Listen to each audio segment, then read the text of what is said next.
So hello guys, welcome back to another video. In this we will complete our new chapter, that is introduction to microbiology.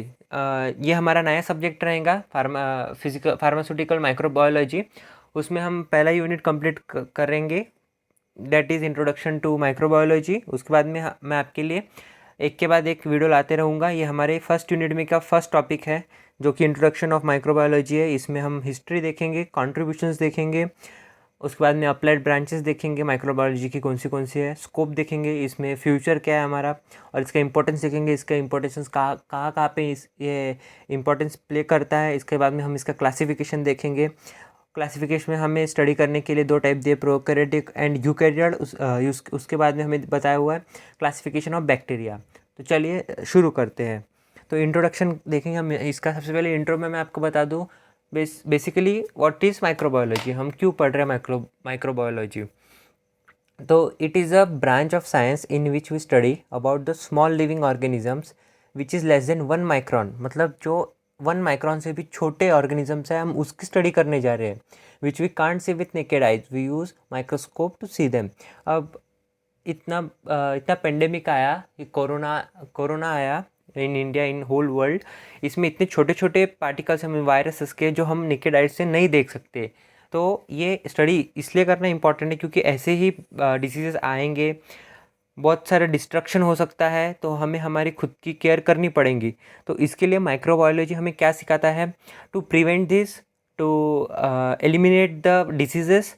मतलब ये diseases क्यों होते हैं, किसके वजह से होते हैं, ये सब समझने के लिए हम माइक्रोबायोलॉजी ये टर्म सीखते हैं। तो हमें फार्मास्यूटिकल माइक्रोबायोलॉजी ऐसे सब्जेक्ट हमें फार्मेसी में दिया हुआ है। इसके बाद में हम देखेंगे microbiology is the study of living organism of microscopic size which include bacteria, fungi, algae, protozoa and viruses. तो गाइज ये वीडियो मैं थोड़ी फास्ट लूँगा, क्योंकि हमें बहुत सारे टॉपिक कवर करने हैं।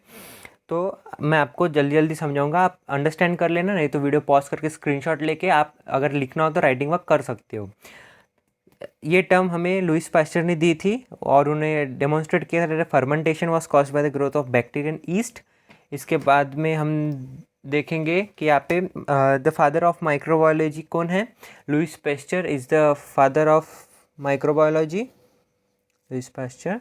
The branches that come under the microbiology are categorized into pure and applied. आपने बहुत बार सुना होगा कि प्योर केमिस्ट्री, अप्लाइड केमिस्ट्री क्या रहती है, प्योर साइंस, अप्लाइड साइंस क्या रहता है। तो ये ब्रांचेस रहते हैं माइक्रोबायोलॉजी के, ठीक है। इसके बाद में देखेंगे branches of pure science under microbiology are classified as तो bacteriology, study of bacteria, study of fungi मतलब माइकोलॉजी, स्टडी ऑफ प्रोटोजोआ मतलब protozoology, study of algae means algology, study of parasites मतलब parasitology, study of classification of microorganism means microbial taxonomy. उसके बाद में study of heredity and variation मतलब genetics. इसके बाद में हम देखेंगे और है the study of mechanism involve in the development of resistance by body to infectious diseases मतलब इम्यूनोलॉजी। मतलब हमारी इम्यून सिस्टम की जो भी स्टडी रहेंगी वो आएंगी हमारी इम्यूनोलॉजी में, ठीक है।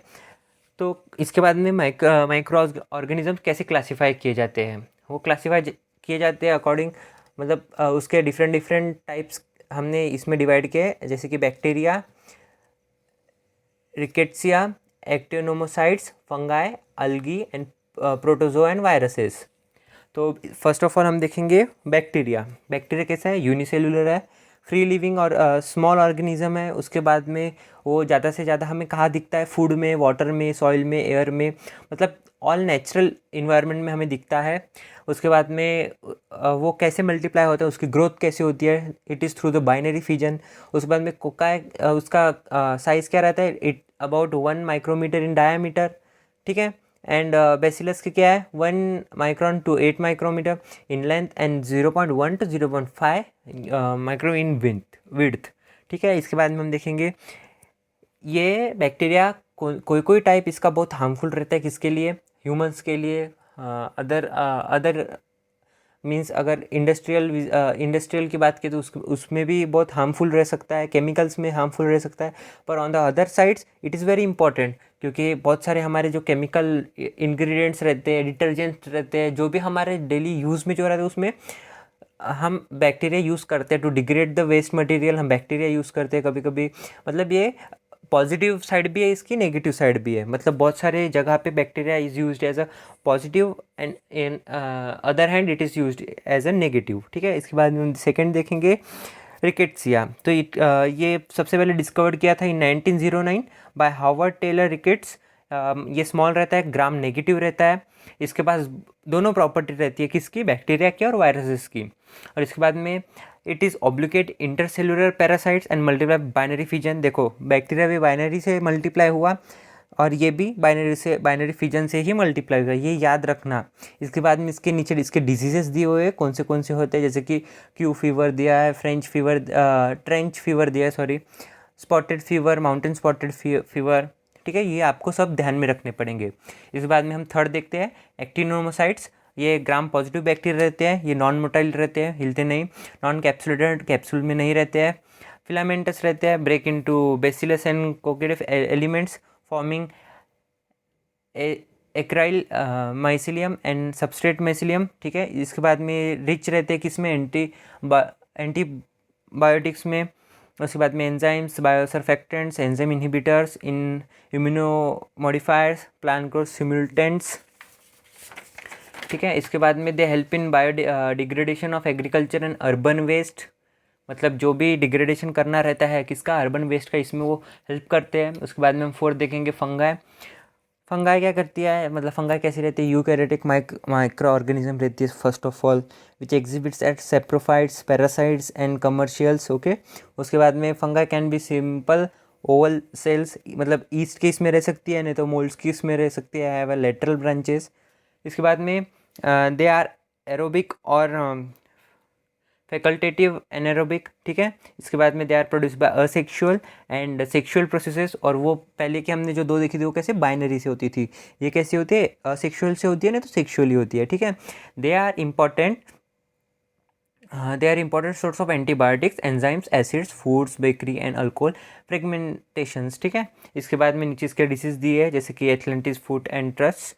उसके बाद में हम फिफ्थ देखेंगे, डेट इज प्रोटोजोआ। प्रोटोजोआ रहता है यूनिसेलुलर। उसके बाद में ये different morphological, nutritional and physical character show करता है, मतलब डिफ्रेंशिएट करता है उसमें। ये 2 से लेकर 200 माइक्रोमीटर के साइज़ में रहता है। It requires a large amount of moisture for growth and activity. इसके बाद में नीचे दिया हुआ है, they are reproduce by sexual process. Some species can cause disease such as malaria and sleeping sickness. ये जो है ना, ये अंडरलाइन कर लिया करो, हाईलाइट कर लिया करो आपके लिए, क्योंकि कभी भी MCQ के फॉर्मेट में पूछ सकते हैं। इसके बाद में हम देखेंगे अलगी। अलगी भी हमारी यूनिसेलुलर रहती है, और कभी कभी मल्टी सेलुलर भी रह सकती है। Aerobic eukaryotic micro organism which mainly occur in aquatic environments, ठीक है। दे कंटेन क्लोरोफिल, वो क्लोरोफिल कंटेन करती है, और वो रहती है फोटोसिंथेटिक, मतलब वो कौन से कलर में हो सकती है, वो ग्रीन कलर में, क्योंकि क्लोरोफिल इज ऑलवेज ग्रीन, ठीक है। Reproduction occurs by asexual or sexual process, ठीक है। Used as a supplement in pharmaceutical preparation. Agar used in culture media is prepared from different type of algae. ये आपको इतना ध्यान में रखना ही पड़ेगा। वायरसेस, इसके बाद में हम देखेंगे वायरसेस क्या रहते हैं। Viruses they are non cellular और स्मॉल माइक्रो ऑर्गेनिज्म रहते हैं 20 to 300 नैनोमीटर, ठीक है, which can be only seen under electron microscope. ये जो है ना, ये इम्पॉर्टेंट है। इलेक्ट्रॉन कौन सा माइक्रोस्कोप हम यूज़ करते हैं, किसी में हमने इलेक्ट्रॉन यूज़ किया, किसी में हम कंपाउंड यूज़ करते हैं, तो ये वेरी करता है, ठीक है। They are 10 to 100 times smaller than the most bacteria. 10 to 100 times smaller रहते हैं, मतलब दूसरे बैक्टीरिया से भी बहुत छोटे रहते हैं। ये डबल से ऑब्लिकेट इंट्रासेलुलर पैरासाइट्स रहते हैं। Viruses compresses on ultra microscopic fragments of nucleic acid, either DNA or RNA, surrounded by a sheet of protein responsible for many human diseases। मतलब इसके एग्जाम्पल से, मतलब कौन से डिजीज कॉज करता है ये वायरस, तो AIDS, hepatitis, influenza, polio, chicken pox, ठीक है। या यहाँ तक कि आपको अगर समझ गया होंगे तो अब हम नेक्स्ट बढ़ते हैं हिस्ट्री ऑफ माइक्रोबायोलॉजी। इसमें कुछ नहीं, आपको सिर्फ छोटे छोटे टर्म्स बोल रहा हूँ मैं, छोटे छोटे नाम, मतलब साइंटिस्ट के नाम और उन्होंने क्या क्या किया ये याद रखना है बस। बहुत सिंपल है, आपके बुक में बहुत बड़ा दिया है तो मैंने आपके लिए छोटे से फॉर्मेट में आपके लिए मैंने लिस्ट किया हुआ है यहाँ पे। जैसे रॉबर्ट हुक ने क्या किया था, ये ऑब्जर्व, मतलब उन्होंने एक ओक के ट्री में छोटे छोटे जो पैचेस देखे थे उनको नाम दिया था सेल्स, और उन्होंने कंपाउंड माइक्रोस्कोप फॉर्म किया था, बस इतने। Aristotle father of biology, living and non living, उन्होंने 2 टर्म्स बताए थे।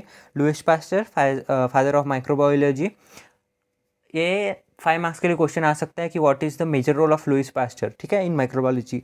तो आपको याद रखना है कि ये सबसे first of all he was a father of microbiology. उन्होंने स्टेरिलाइजेशन टेक्निक्स इंट्रोड्यूस की थी। उन्होंने बताया पेस्चराइजेशन ऑफ मिल्क 62.8 डिग्रीज लेके 30 मिनट्स अगर हम करेंगे तो मिल्क के all bacteria will be killed. उसके बाद लॉर्ड जोसेफ लिस्टर, उन्होंने क्या किया था, he was a father of antiseptic surgery, ठीक है, ये आपको ध्यान में रखना पड़ेगा, लर्न कर लो लगे तो।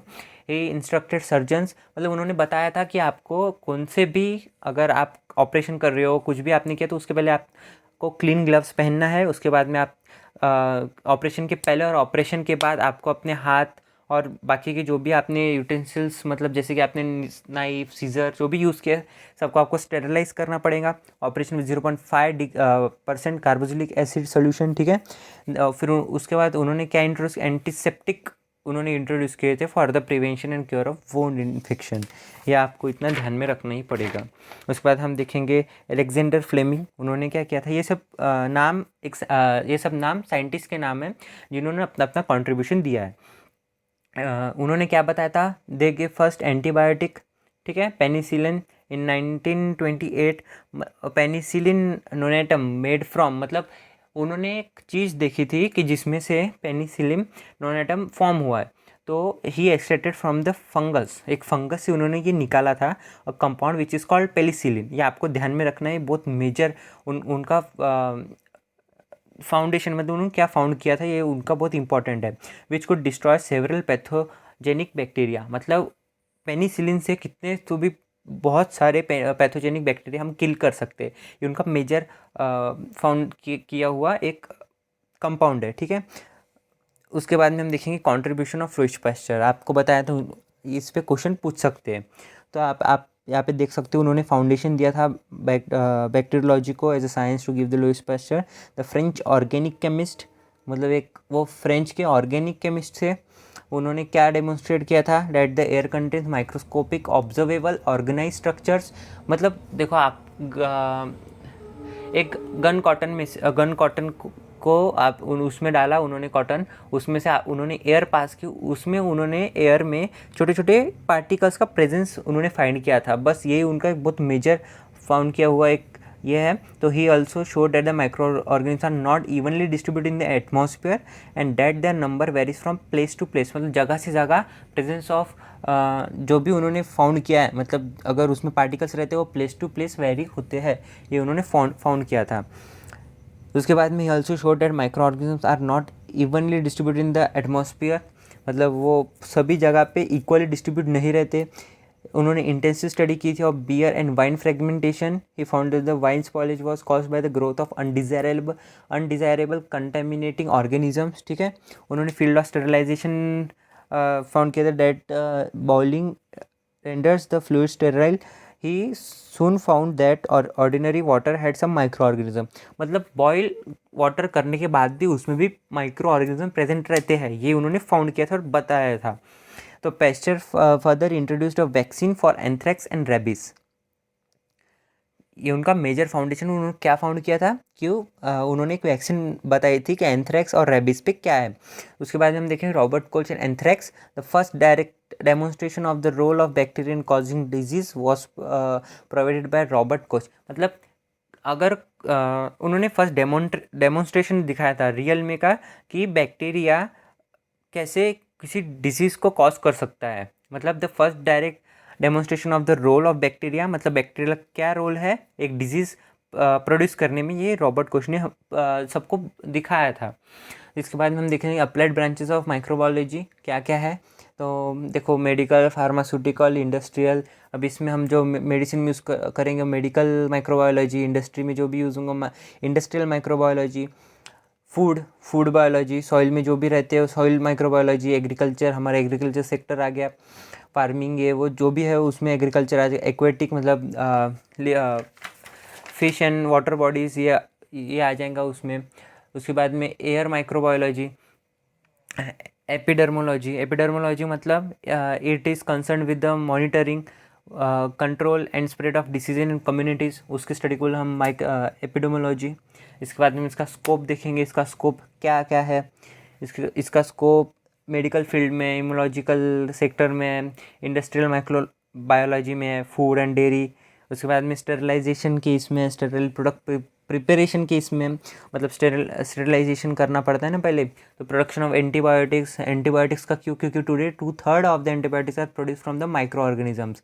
उसके बाद में टेस्टिंग ऑफ फार्मास्यूटिकल्स में, आइडेंटिफिकेशन ऑफ माइक्रो ऑर्गेनिजम्स में, treatment of industrial waste material में, जो भी वेस्ट मटेरियल निकलता है उसको कैसे कंट्रोल करना है उसमें इसको यूज़ किया जाता है। तो स्कोप इसका बहुत बड़ा है, इसका इम्पोर्टेंस भी बहुत मेजर रोल प्ले करता है। इसके बाद में हम देखेंगे लास्ट टॉपिक, मतलब फर्स्ट टॉपिक का जो लास्ट पॉइंट है वो देखेंगे, that is classification of micro organisms. तो माइक्रो ऑर्गेनिजम्स का क्लासिफिकेशन देखो, माइक्रोबायोलॉजी उसमें 3 अगर हम टाइप में डिवाइड करेंगे तो micro means very small, bio means two means living organisms, और लॉजी मीन्स टू साइंस, मतलब लिविंग मतलब स्मॉल लिविंग ऑर्गेनिजम्स के हम स्मॉल ऑर्गेनिजम्स के लिविंग को हम समझेंगे तो उसको हम बोलेंगे माइक्रोबायोलॉजी।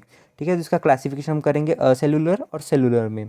तो असेलुलर में क्या आएंगे, which does not develop properly, मतलब असेलुलर, सीधा सीधा ये समझ लो। तो उसमें आता है मेनली हमारा वायरस। सेलुलर में क्या आएगा, जो कम्प्लीटली डेवलप रहते हैं उसमें वो आएंगे हमारे सेलुलर। और ये जो असेलुलर है ये हम इसके कोई सब डिवीजन नहीं है, सेलुलर में आते हैं यूकैरियोट्स और प्रोकैरियोट्स। ठीक है, तो इसके बाद में हम नेक्स्ट पेज देखेंगे। तो सेलुलर में यूकैरियोट्स, अब यूकैरियोट्स में क्या आता है, इसमें उसका कंप्लीट डेवलपमेंट रहता है, और प्रोकैरियोट्स में उसके सेल मेम्ब्रेन कंप्लीटली डेवलप नहीं रहती है। ये सिंपल सा एक मेजर डिफरेंस है, ये ध्यान में रखो। और यूकैरियोट्स में क्या आता है, फंगाई, अलगाए, नेमाटोडा, ये उसके एग्जांपल्स हैं। और प्रोकैरियोट्स में बैक्टीरिया और प्रोटोजोआ। तो bacteria, it forms a large group of unicellular prokaryotes that do not contain nucleus and other membrane organelles. ठीक है, इसके बाद में हम देखेंगे प्रोकैरियोट और यूकैरियोट्स में का डिफ्रेंशिएशन क्या है। न्यूक्लियस मेम्ब्रेन प्रोकैरियोट्स में एब्सेंट रहती है और यूकैरियोट्स में प्रेजेंट। देखो यूकैरियोट्स को एक ध्यान में रखो, ये कम्प्लीटली डेवलप रहता है। इसमें अगर आप कुछ भी देखोगे तो इसमें सब प्रेजेंट रहता है, और गैस वैक्यूल्स ये एब्सेंट रहते हैं, मेसोसोम्स ये एब्सेंट रहती है। आप यहाँ पे ये पूरा टेबल अंडरस्टैंड कर लो, लिख लो, लगे समझ लो। अगर आपको समझ गया होगा तो आपके लिए मैं नेक्स्ट वीडियो ला ही रहा हूँ। 1 डे आफ्टर आपके लिए माइक्रोबायोलॉजी की न्यू वीडियो आ जाएंगी। डिस्क्रिप्शन में मैं उसके अगर दूसरे वीडियो डालूंगा तो उसके लिंक्स दे दूंगा। तो होप सो कि आपको ये वीडियो अच्छी लगे, और अगर आपको ये वीडियो अच्छी लगी होगी तो लाइक करो, अपने ग्रुप में ज़्यादा से ज़्यादा शेयर करो, और थ्रिलिंग साइंस को सब्सक्राइब करना मत भूलना। चलिए मिलते हैं नेक्स्ट वीडियो में।